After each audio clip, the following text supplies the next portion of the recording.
Hello and welcome to Daily Politics, reaching you from Trust TV here in Abuja. This is a program where we discuss issues around politics, policy and governance. My name is Suleiman. Tonight we look again at the latest politics of Section 8412 of the new Electoral Act, which requires political appointees like ministers and commissioners to resign if they wish to participate in party primaries. The merry-go-round on the provisions of this section of the Electoral Act continues as an appeal court in Abuja Wednesday delivered two different but complementary judgments on the matter. First, the court ruled that the provision is unconstitutional because it violates Section 42(1)(a) of the Constitution and denied a class of Nigerian citizens their right to participate in elections. At the same time, however, the appeal court set aside the judgment of the Federal High Court in Umuahia, Abia State, which had earlier violated the provision of Section 84 of the new Electoral Act. A three-member panel of the court, headed by Justice Hamma Akawu Barka, held that the Federal High Court, Umuahia, had no jurisdiction to entertain the case because the plaintiff, Nduka Idede, lacked the justification to have filed the suit in the first place because he did not establish why he was directly affected by the provision. Meanwhile, in a circular released yesterday, the president has ordered members of his cabinet who are interested in pursuing political ambitions and political offices to resign on or before Monday, 16th May. That deadline is only one working day left now. So tonight we ask, what are the implications of this new judgment? How does the judgment square off with the presidential directive for ministers to resign? And why have we not seen the gale of resignations from government as many people expected? With me in the studio to discuss these issues is Malam Yusuf Zango, former editor-in-chief of the news agency of Nigeria, NAN, and currently consulting editor and member Daily Trust editorial board. Also with me is John Chuks Azu, who is judicial editor, Daily Trust newspaper. You're most welcome, gentlemen. Thank you. Thank you very much. Good evening, Nigerians. We'll take a short break. When we return, we'll go straight into it. Stay with us.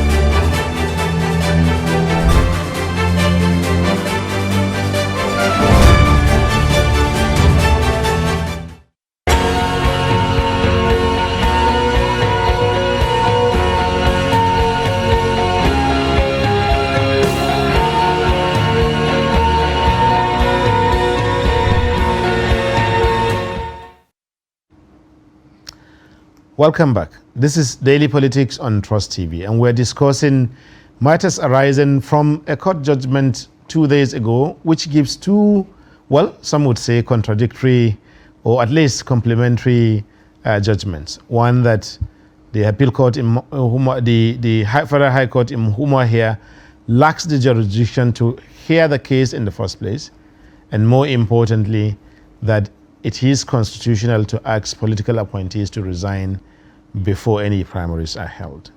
Malam Zango, let me start with you. Do courts speak from both sides of the mouth? Because for the ordinary Nigerians, this is how some people will understand it, that the court is saying, making two different statements in ways that will be difficult for the average Nigerian voter to have his head around. Yeah, well, this is a part of a judicial process, you can say. My understanding, as it was explained to me, that the appeal court had the power to, or has the power to interpret the Constitution just like the Supreme Court. So there are two cases. A case was presented, that is an appeal from the judgment of the Federal High Court in Umuahia, which it passed judgment and upheld the appeal that the court didn't have the jurisdiction to even hear the case. And at the same time, being that it is an appellate court and has the power to interpret this constitution, it went ahead to pass judgment on that provision of the electoral law, which says that the ministers and so don't have the right to be seen as delegates or participate in the primaries of their respective political parties. So in respect, that's my little understanding of that case. So as a judicial correspondent, Mr. Ezu, how often do courts make judgments of this kind, where a court makes a ruling that is the same as that of a lower court, whilst it's saying that the lower court does not have jurisdiction to entertain the case in the first place? It's important to understand the powers inherently inuring the Court of Appeal under the Constitution, even the Supreme Court. These are courts of appellate jurisdiction. Okay. Section 16 of the Court of Appeal Act, Enabling Act, gives them inherent powers to assume original jurisdiction in certain matters. In fact, the provision of the Constitution also gives them power to have original jurisdiction in presidential election disputes. Now, matters that are brought before the court that the court finds to be of very complex nature of that constitutional disputation, they can actually go into it. But what made them to create this kind of confusion that to some people who don't understand the working is because there was tabled before it the question of preliminary objection challenging the competence of this application in the first place. So normally when that happens, it is incumbent on the court to determine that question first. And in doing so, the court will only stop at that. And they did that, and I know saying, look, there was no competence in this matter because the applicant, Edede, lacked the locus, could not establish the course of action that warranted this suit in Umuahia. But because there is a new guideline within the judiciary, and of course the public wanting to see a speedy disposition of this matter, the court now went ahead to even look at the substantive matter. This is a special situation. Not that they have made a final determination, no.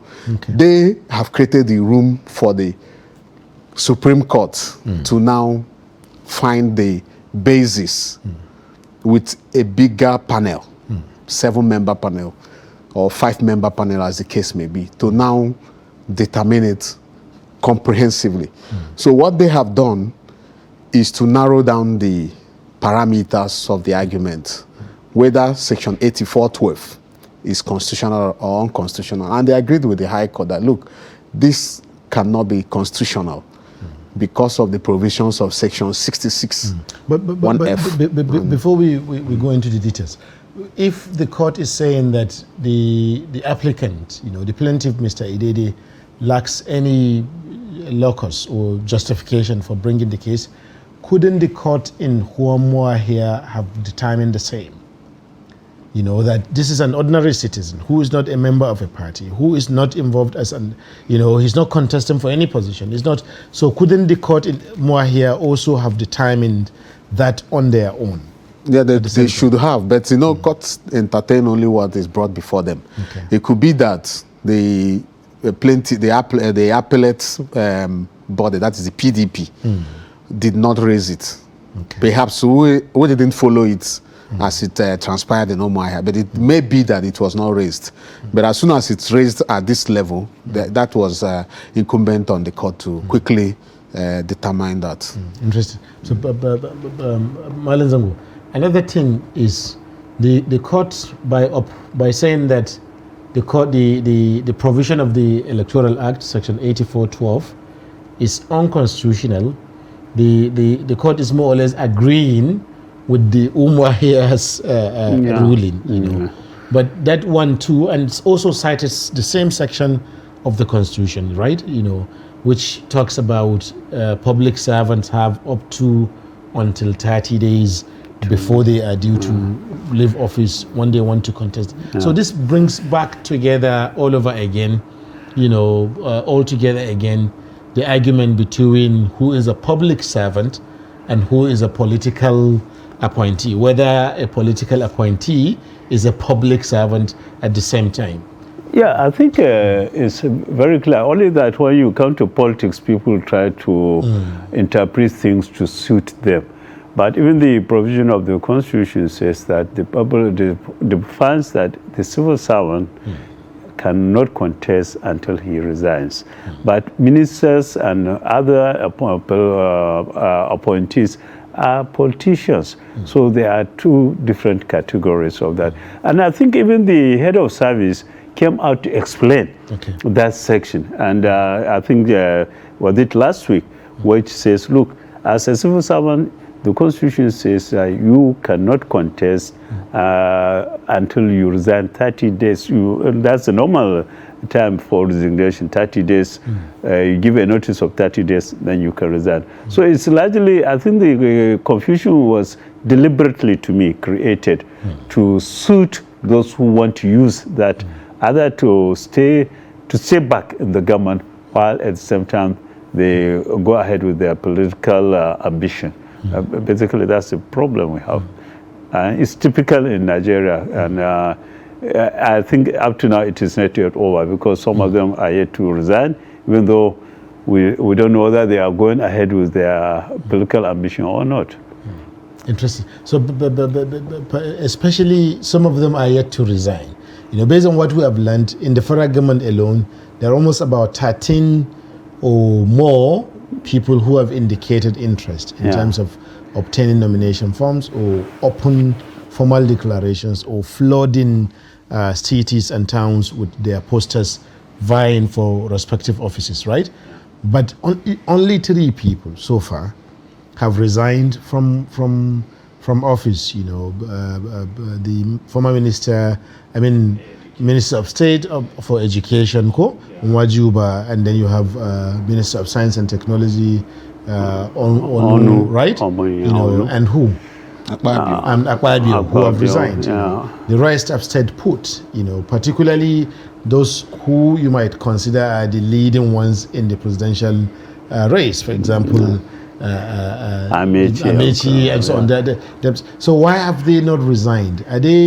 Is it the way? Does that have to do with the way the president has, delivered the message, or exactly what's going on? Okay. Before I respond, I just want to add to what my editor has said. Yes. The question of Nigerian attitude, because that issue is not just a legal one, it's also a moral one, like we have pointed out severally, that if you are holding a post, whether in government, whether civil service or appointee, or even a private businessman, just divest to ensure that you have a level playing field with other aspirants. Exactly. So that's a moral question.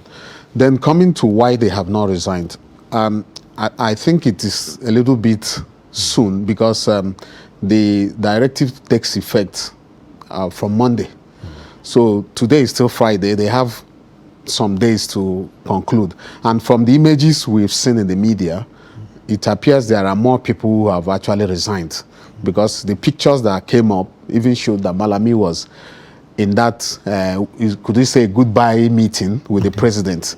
Even the Minister of Petroleum, Minister of State for Petroleum was there.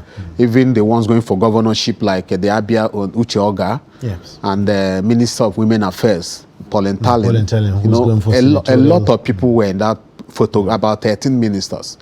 Yeah, it could be that as the days go by, we will see the full extent or the full list of those who have resigned. Interesting. To go straight from the meeting that he was talking about now, it's not like some people are saying it is the presidency, the president himself that sort of ambushed them, to give them valedictory or send forth even when they are not ready to be sent forth, rather than they themselves who actually want to be sent forth because they have tendered resignations. Yeah. Which one is really going on? Which one is happening? Well, it's typical Nigerian because people want to take advantage up to the last minute.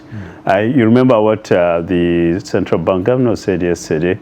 Everybody was thinking after his meeting with the president, he will come out and say, I went in to thank the president for the honor done to me to serve the nation.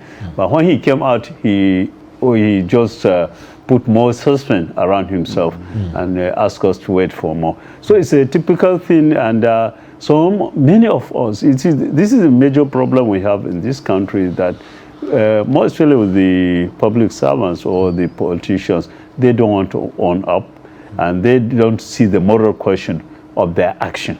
Even when they commit mistake, and which deserves that they should resign, they even argue against it.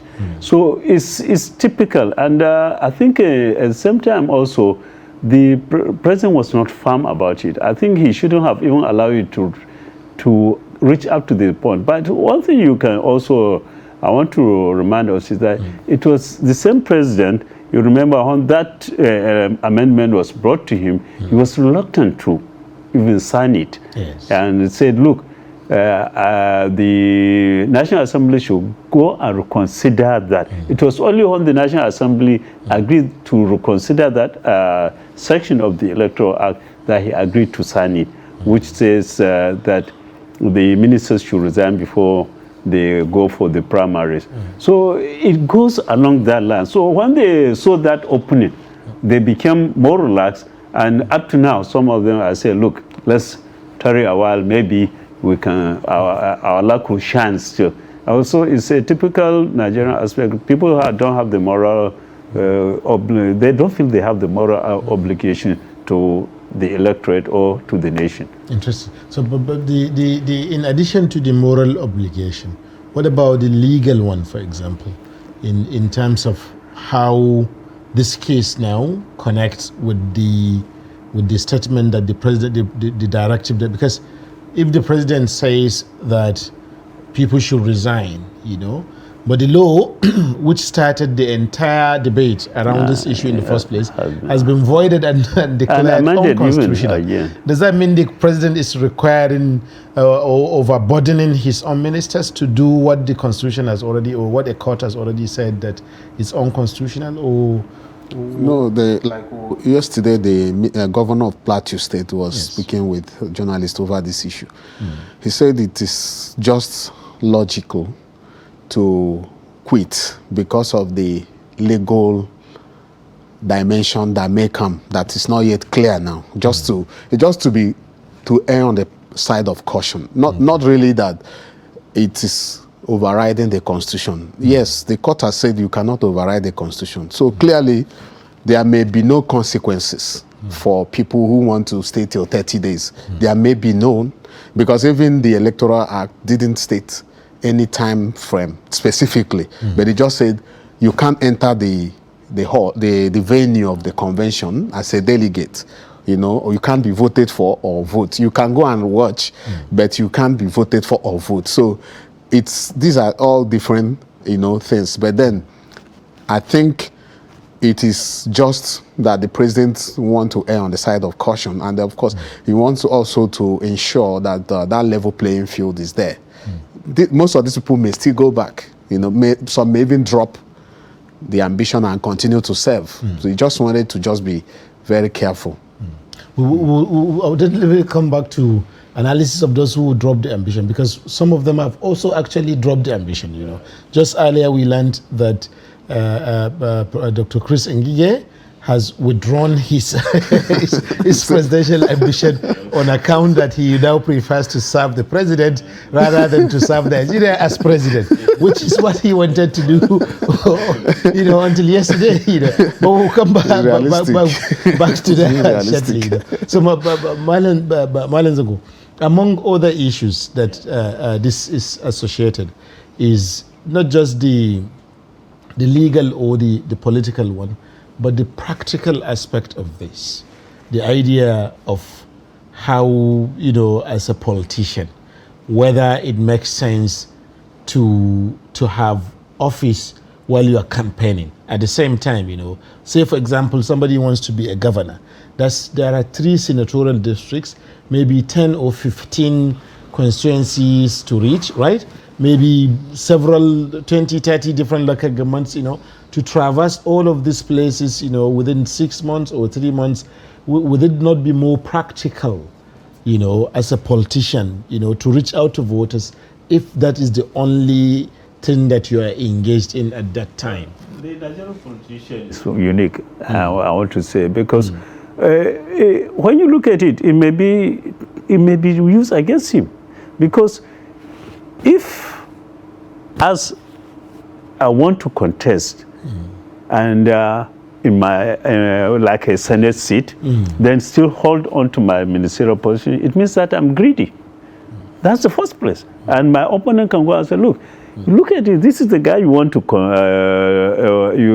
who wants you to elect him, but look at what he's doing. So what happens when you elect him? He will hold everything. Yes. He will not serve you. He will be serving himself. But uniquely, and look at it even as a minister. If I'm contesting, I'll be using state resources, not my own resources. So it is also something that can be used against me. So in a real sense, when they come back and look at it critically, it will be against them. Personally, their political fortune, because they will be using state resources, they will be using state manpower and every other thing. Because if he is going to campaign, he will be using his own official car to go. Maybe if he is traveling, the state will pay for his ticket and his ticket, his DT and everything. So when they come back to look at it practically, it is politically unwise to continue to hold to that position while seeking another one. But as we say, in Nigeria, everything can go. And exactly that's what is playing out for us now. But the presidential spokesman, when he was speaking yesterday, Mr. Femi Adesina, he said that part of the directive, the reasons why the president has given this directive is so that it will help the party in the long run. In the end, it's good for the APC because they don't want to damn the chances of the party. They don't want it to affect the party in a negative way. How would this affect the APC as a political party? No, I will take you back to 2018. Then there was no, the APC didn't have a national working committee, and the president wanted to run again. He insisted that there must be an election, and after which there must be a primary. And exactly that's what happened. And we don't know really a smart politician or a smart politician will use a smart lawyer at the end if he fails and say, look, invoke the provision of the Electoral Act or the Constitution to snatch a victory from APC at the end of this. I think the president was working on the side of caution, but probably it's only the president who is thinking along that line.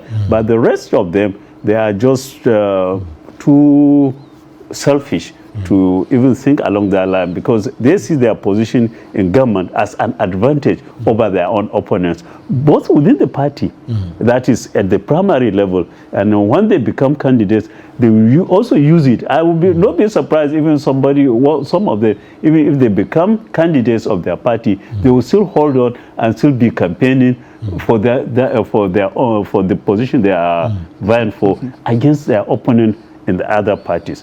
That's it. And they will use state or power to do that. To just be like what happened in Zamfara. Exactly. So at the end of the president looked at it and said, look, if we are not careful, what happened in Zamfara may happen to us. And I think it's better for us to come to our senses and say, look, let's play on the side of caution.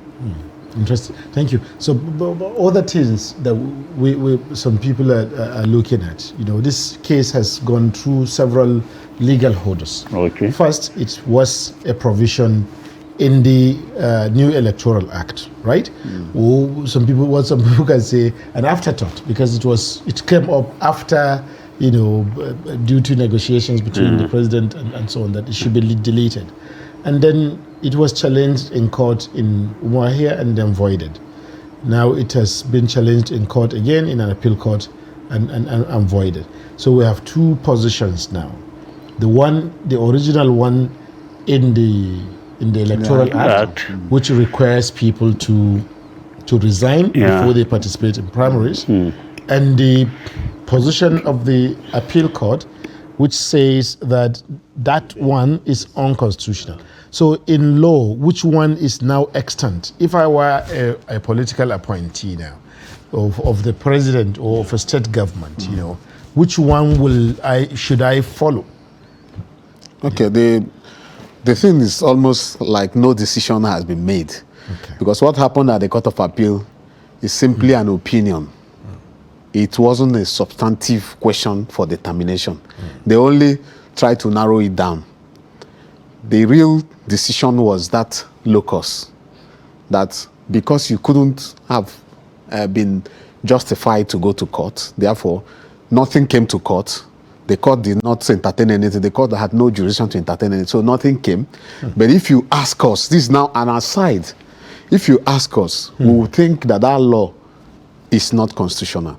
Now it behoves on the parties with interest, with the requisite interest, to now go to the Supreme Court and say, aside the decision of the Court of Appeal, they actually express an opinion. Do you agree with this opinion? It is when the Supreme Court now stamps that hammer of authority on it that it becomes binding. As it is now, that pronouncement by the Court of Appeal is not binding. So if I understand what you say, it means the original position in the Electoral Act is the one that is extant now. That is the one that is standing now. It is the one standing partially, but there is no, when the court made the order, it said that Attorney General should go and delete the provision of the Section 84. But that deletion has now been it has been taken aside. So nothing, it's just as if we are. So we're back to yes. But it's a short period because I think they are filing, because as of the time I made the inquiries, they want to file maybe today or Monday latest. So it's probable that the records have been compiled. The parties that were advised, they are now looking to getting some of the aspirants, those who have requisite locus, to now go to Supreme Court. I think they can do that by next week. Once they do that, they will fix the date, hear it, and then judgment will be delivered. So we no longer have people like Nduka, Idede. No, they won't be the ones. Actual it's a fresh people will join. Who are involved in So it will be a fresh case. Yes, people are going with to the Supreme join. Court. And they will show why they are joining, and they will be admitted. Even the Emefiele case, people have joined. PDP and one NGO, they were admitted. So people will join at the Supreme Court and the matter will not be dispensed with once and for all. But the Court of Appeal has given us a guide. Actually, there is every likelihood that the Supreme Court will toe the same line. The same. Yes. Thank you. We'll just take a short break. When we return, we'll continue with our discussion on matters arising from the judgment, the Court of Appeal judgment on Section 84. 12 of the Electoral Act, and how it affects various actors in the political system. Stay with us.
Welcome back.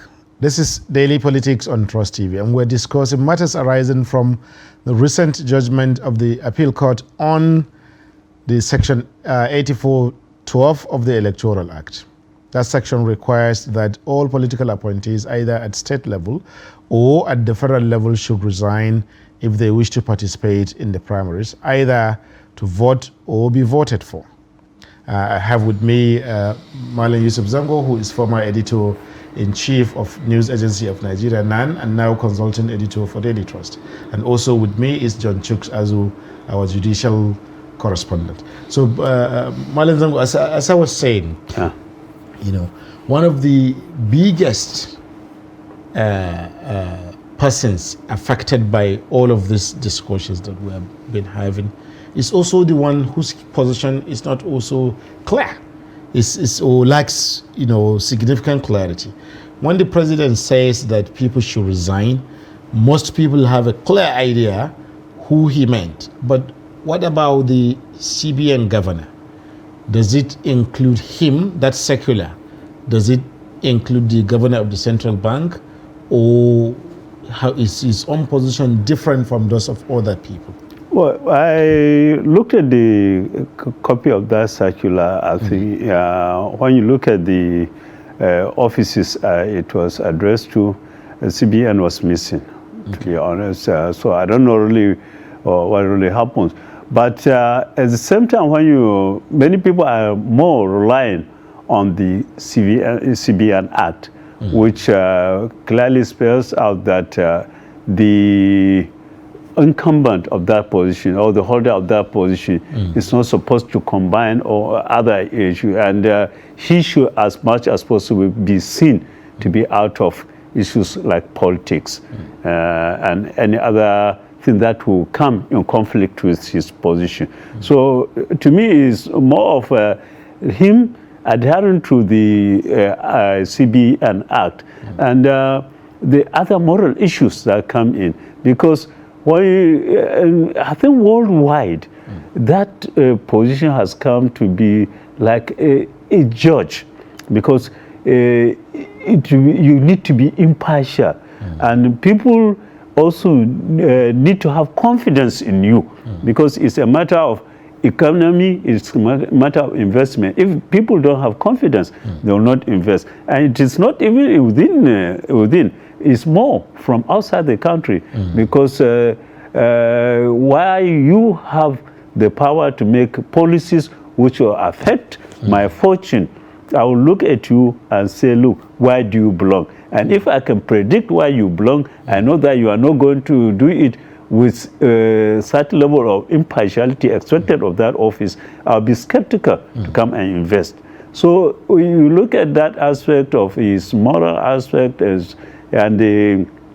his position as a central bank governor, I think, to me, personally, I think he should have resigned a long time ago.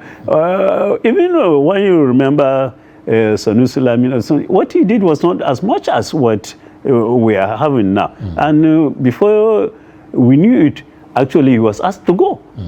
So I think Emefiele should have learned from that, because what he's doing now is towards what, or much more than what Sanusi did, and Sanusi was asked to go. And you know, surprisingly, many people were in support of the government that he should go. And even when he took the case to court, at least reason prevailed, he withdrew the case and left. So I think Emefiele should just look at that, look at his position as the determinant of our economy, and simply leave his office if he wants to go. And even if he doesn't leave the office and he decides to continue, a damage has been done, as far as I'm concerned. Interesting. So, but how does this, as a law, because not the morality and law not always coincide. Sometimes the moral requirements of people may be justifiable, but they may not necessarily be legally binding. They may not, you know, so the law may actually be permissive, you know, whereas the moral requirement will not be so easily permissive, isn't it? So in this case, is the CBN governor, you know, acting against this law now? The law, as it's contained, or any other law for that matter, as it's contained in the Constitution, yes, he is not acting against the law. Interesting. Yes, because the law said civil servants can resign 30 days to an election. And that has been decided before, even in the Court of Appeal, in the case of, I think, either Ondo State. Okay. Yeah, that was 2018 or thereabout. I covered that case. So it's the only challenge is the moral issue. Okay. And when he was saying the name was not on the list, Daily Trust reported that the president asked him to resign. There were two different versions of that circular. The one I saw had CBN clearly marked there. So that was on the basis where that story was made, and other people wrote the same story, that the president has asked the governor of CBN to resign. Moreover, there is a new law, a new order just obtained today, is circulating by a court in Delta State, declaring that he has to stay based on the constitutional provision that he has to stay. That's a new judgment. It's an ex parte order, not a judgment. An ex parte order was that nobody should disturb him. Yes, in the carrying out of his business, his duties, as well as even if he wants to contest. So based on all this together, it's more of a moral issue, because legally he doesn't, I don't think he is required to just step down. But if he's not required to, on the basis of Section 48, 84, Section 84, what about on the basis of the disclosure by the chairman, the national chairman of the APC, that he has in fact become a member of the APC as far back as February last year, 2021?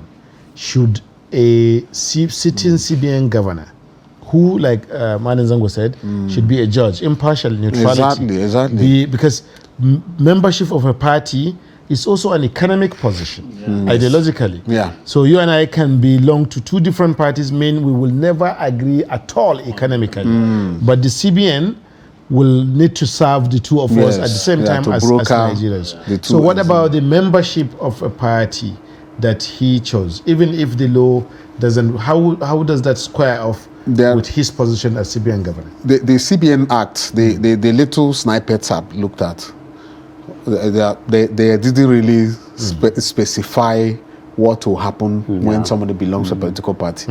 But there are clear indications of that independence. So you could see that even the mere fact of hobnobbing with politicians, even going to the villa, you can't go to the president. If you are going to the president, it must be to address the Federal Executive Council on some policy directions, not for any secret meeting.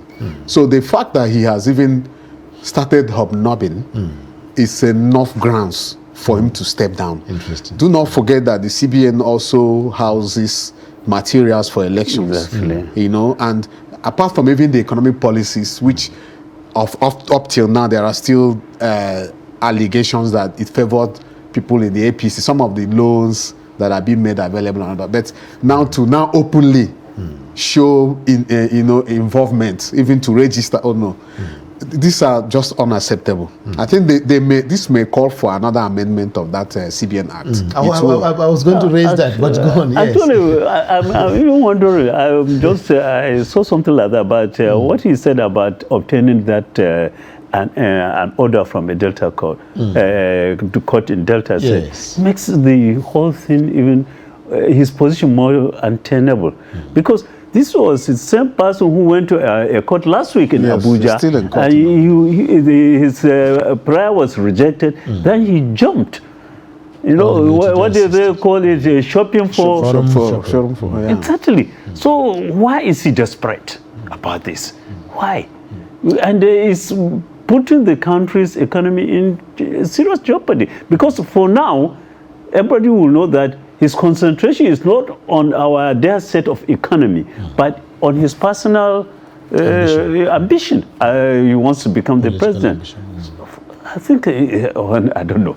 Really. That's interesting. But his reply, because yesterday he said that he is, when he was asked that, whether he has news, people were expecting, like you said earlier, you mentioned earlier, he said, okay, he had gone to thank the president for the opportunity to have him serve, and not serve just once, but to serve twice as CBN governor, an opportunity that is almost unprecedented Yes, in from the modern PDP history to of the ruling CBN, party. isn't it?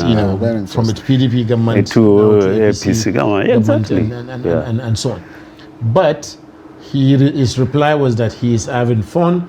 Nigerians can continue to have heartaches and so on. Yeah. Now, a lot of people have interpreted it literally, that as an insult to Nigerians and so on. Let us say that we want to view it differently. Okay. That maybe he is saying maybe there is some part of his,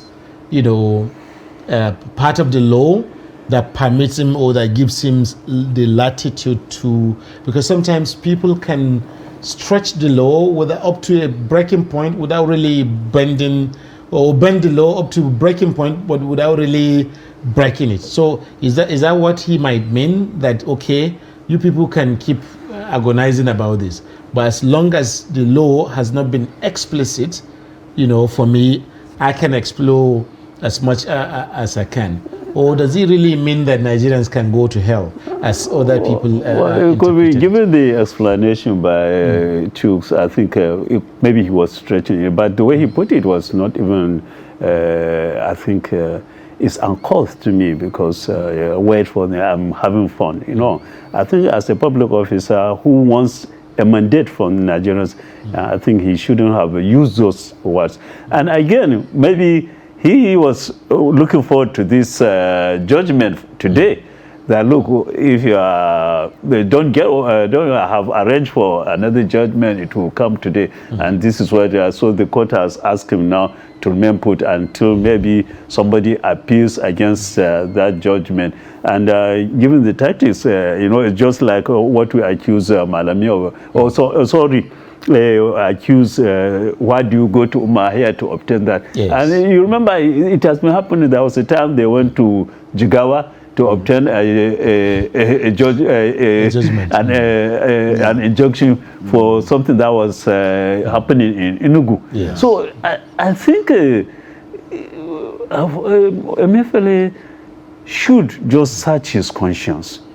Search his conscience and feel, look, am I being fair to Nigeria? Am I being fair to Nigerians? Because that position is a very big position. He holds the lives on fortunes of millions. I think I could say 200 million Nigerians in his hand. Even the president does not hold it. Because if Emefiele decides to make a policy statement today, it will affect almost every household. We have seen it. So why can't he look at that aspect?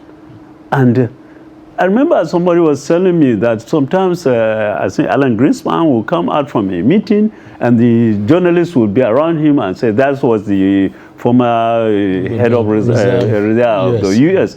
And he will not say anything. After that meeting, the reporters will be around to know whether there will be an increase in or a rise or fall in interest rate. He will not say anything. But from his countenance, they'll go and do a story.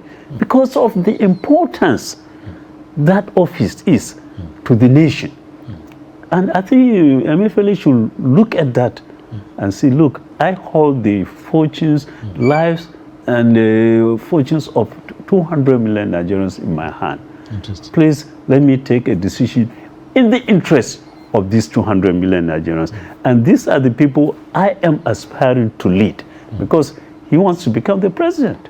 So why not he starts from now and say, look, I'm resigning because I have you at my heart. I don't want to jeopardize your interest. And so I'm going. Interesting. So but let's look at other offices beyond the central bank. For example, the Attorney General Bakar Malami, SAN, who wants to be governor, or at least reportedly, because he has not officially declared up till now, But every time this issue is raised, it's always been associated with it, and no one has denied it in the news yet. Cool? Yeah. That governor of Kebbi State, How does this apply to him? Because yesterday, when the minister of the spokesperson of the president, Femi Adesina, he was explaining in the media, he said that the president was kind of specific about those who wanted to be president. You know, those who wanted to be president. So Malemi is not going for president. How does it apply to him too, or do they have a grace of time, those who want to be governors rather than presidents? It's across board. Okay. Even the states, a lot of states implemented this same provision weeks ago. They didn't wait for the president to give directive. So it applies across board.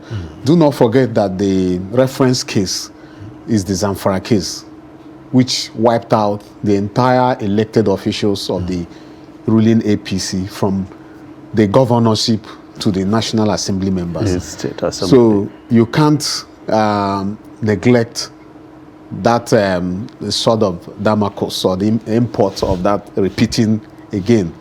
So, but I think that as the chief law officer of the Federation, he may have also looked more in-depthly and perhaps thought that, okay, maybe I will only go when the primary is set, which somebody has said in the media on his behalf, that he will not be a minister during the primary. Somebody said it on his behalf. So it could be that he has resigned and then trying to put together some documentations. And it is possible because he was at the meeting today. So the governorship primaries are coming up earlier than the presidential. So there is every likelihood that he won't still be in the office while going to that primary. But the primary elections for APC have been extended. For the governorship have been extended 20th, to I think, a few days before that of the president. So that gives additional days. But what this means is that the primaries will be coming up after the deadline set by the president. Which is that of Monday next week. So if by Tuesday the someone like the Attorney General remains in office, you know, and then waiting to the time nearer, based on what you said now, near the time that the primaries will be the governorship primaries will be taking place, will the president accept that? Well, I think it will be very interesting to see who will violate or who will overlook or disobey the president's directive, because the president was very clear, and as he said, it was not peculiar to the federal government. The state government some of them gave only 24 hours. I remember, I think Sokoto, they said, they said, look, even Kaduna, I think. just 24 hours go. So now the president is saying, look, I'm giving you about 3-5 days to go, and you are still sitting down there. I think you are testing the powers of the president who appointed you. Interesting. So I don't expect any one of them to go beyond Monday. I don't. And if they do that, I think it will not be in their own interest, even if the president decides to look the other way, because it shows that they don't obey constituted authority. You know, this aspect of impunity. And I believe for those who want to be leaders themselves. For those who want to be leaders, and I believe the voters would look at that when they come to, and their opponents, as I said earlier, it can be used against them. So I will not advise, but I think it's just in their own interest to follow the directives of Mr. President and just give up. Interesting. So, but as a final question, John, you know, the advice to follow the directive of that would have been a perfect way to end it. But what about those who have already taken this advice? People like the Minister of State for Education, Nwajuba, you know, people like Godswill Akpabio, and Joseph Onu, is it Onu? Onu, Minister of Science and Tech, you know, who have done this and have already resigned. What does that indicate, you know, in terms of their own political ambitions, but also from the angle that he looks at it in terms of, you know, obeying constituted authority? It only shows that they have good working relationship with the president. Means they believe him, they trust him, that his directive is safe for them. And of course, it also gives them a good standing, even after the primary. If they don't win, they could still serve in other capacities. Even the advisor to the president, Mr. Adesina, hinted that there could be some filling up here and there. It could still be that they could get something else, or they could just go from there. But it In the shows event that they don't win in the primary. but Yeah. it just shows that there's a good working relationship between them and the president. Interesting. Thank you very much, Malam Yusuf Zango. It's been nice talking to you. Thank you very much, John Chuks. Thank you very much. Yeah, thank you also, our viewers, for staying with us. We've been so far discussing issues around matters arising regarding the Section 84(12) of the Electoral Act, which requires political appointees across states and the federal government to resign before the party primaries. If you tune to us tomorrow, we'll bring you another edition of Daily Politics. My name is Suleiman. Bye-bye.